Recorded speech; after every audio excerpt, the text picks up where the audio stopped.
another senseless murder of a police officer. That's what we're here for.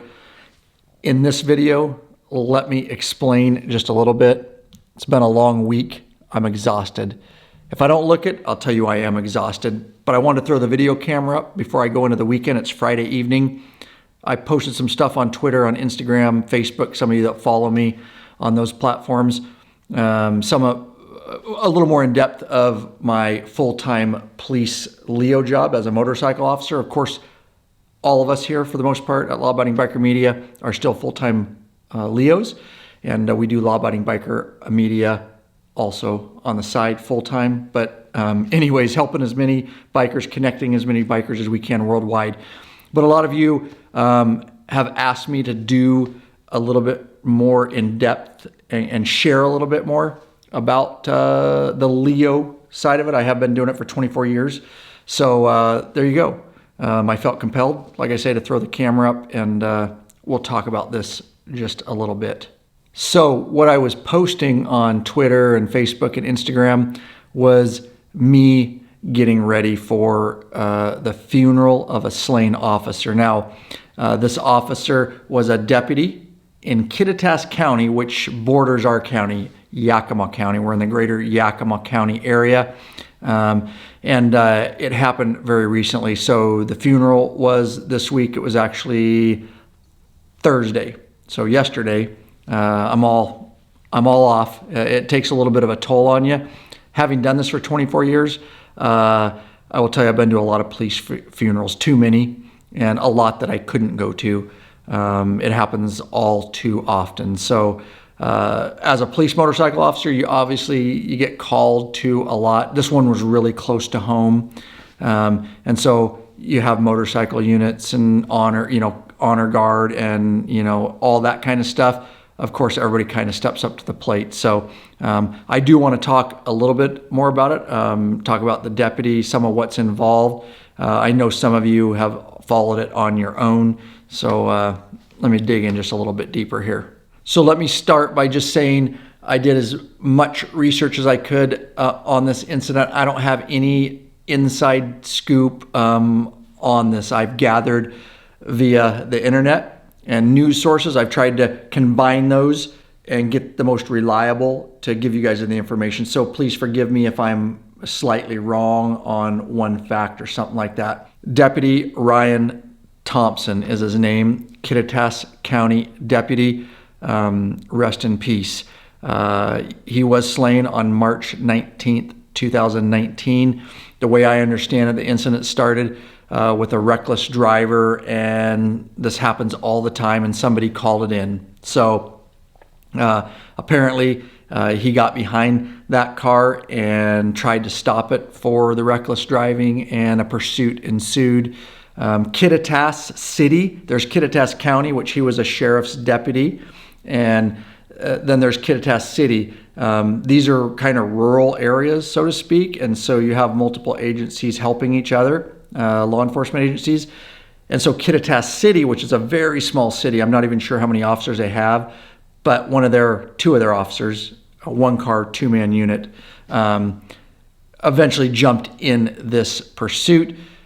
The pursuit ended, I believe, at a dead end. I've watched a little bit of video of it. There was some surveillance cameras that got released. Very hard to watch, but some surveillance cameras that got released. Anyways, it looked like it was kind of a dead end. The suspect could go no further.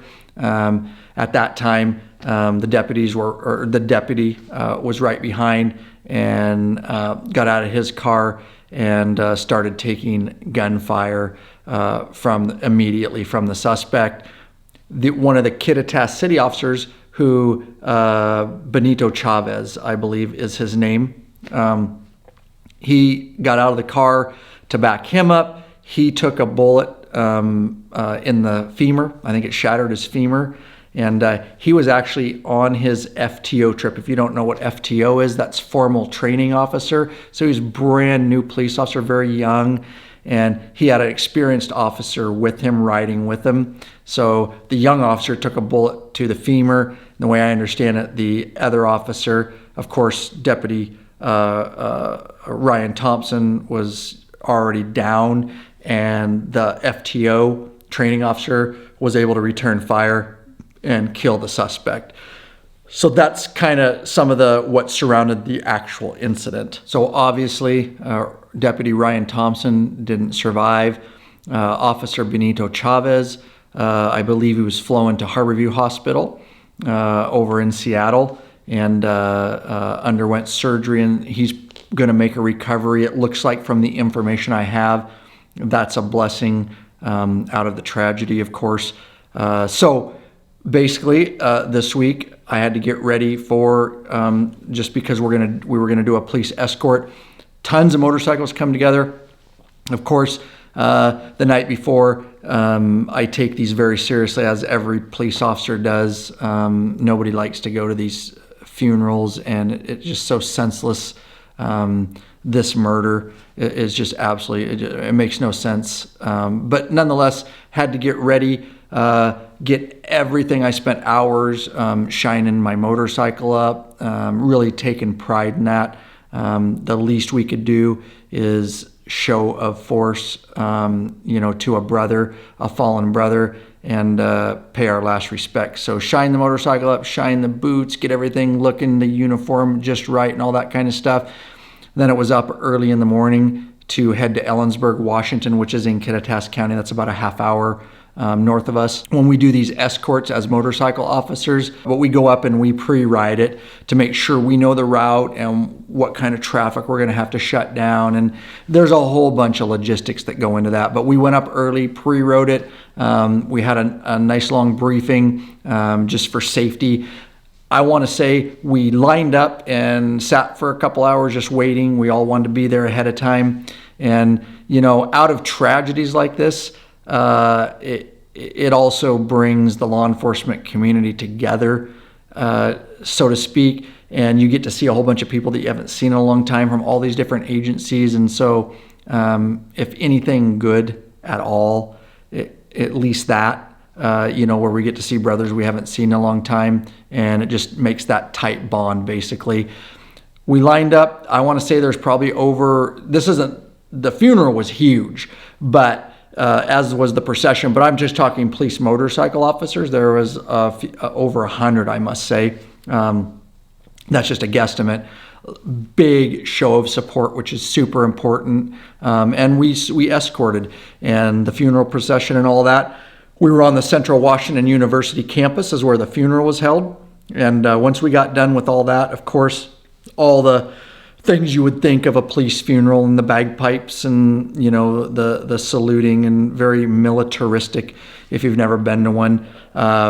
It was so big that they had one building, and that's where the actual funeral was. I was in a separate adjacent building where they actually just live streamed it to us because they couldn't fit everybody in one place. And that doesn't just include officers. The community support in Kittitas, it's a smaller community. They're rural communities. And the support up there by the citizens alone, absolutely unbelievable. That there was that sort of support. And you could really feel that driving around, the citizens just line the street. And that means a ton to law enforcement, let me tell you, just to see that type of support and everybody showing up for that. So, of course, all the regular things, at as regular as you can call them at a police funeral. It was very well put together in the short amount of time.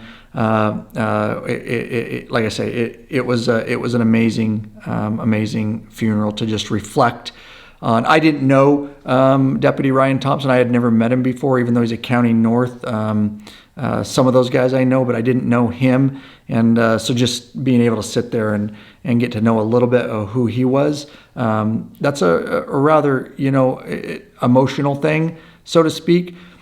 I'll tell you a little bit about him. The important thing is married. Sad thing, the saddest part about this is a 1-year-old boy, I believe it's a 1-year-old boy, a 3-year-old daughter, and a 16-year-old daughter that will never get to see their father again. Some of those, the younger ones will never have even known him for something so senseless. So those things are really hard. I will tell you just personally, if you've ever been, some of you watch, a lot of law enforcement also watch this channel. For me, like I said, I just threw the camera up. I don't know what you guys will think of this video or anything, but I felt compelled to do it. But one of the things that are really hard for me at all these police funerals is last call. And if you don't know what last call is, at the very end of the funeral, they have a radio, a dispatcher call the slain officer's badge number, checking his status, and he doesn't answer.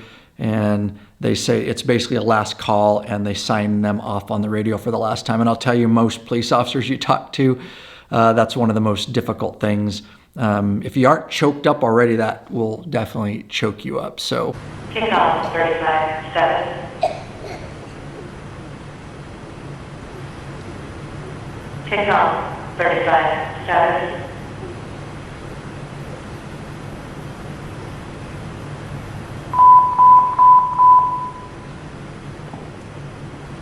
Kick off patrols. Deputy Ryan Thompson, number 35, is out of service. End of watch, March 19, 2019. Godspeed, Ryan. We've got the watch from here. So this time is a time to reflect, of course, just like any police officer funeral. It's a very dangerous job, what we do. A lot of it is just senseless, like this incident, and it's hard to even wrap your head kind of around it, just the nature of it. But obviously, you know, I have daughters, I have a wife, and so you think about that stuff. But let me tell you, having been a law enforcement officer for 24 years, law enforcement officers throughout the United States and worldwide, I know law enforcement officers even not in the United States, it doesn't matter. It matters the loss, but we will continue to get up every day, put the uniform on, and continue to go out there no matter how hard the battle. Just like our military, who I have the utmost respect for. You guys know I support our military heavily on this channel. It never will. It will never, the senseless murder will never stop us. All it does is actually brings us closer together to further what we know, what we all know our mission is. So it actually makes us tighter. So I probably rambled a lot, and I'm sorry for that. But like I said, I just threw the camera up and speaking from my heart, because a lot of you guys are interested in this side of things. I'll put some links in the description below to some of the news articles and some of the things going on. I'll let you read those, and you can do your own research and make your own determinations. But anyways, thanks for watching. Most of all, I hope you're all well and getting some riding in. And let me just finish up by saying, rest in peace, Deputy Ryan Thompson, and thank you for serving and having to give the ultimate sacrifice. Thank you.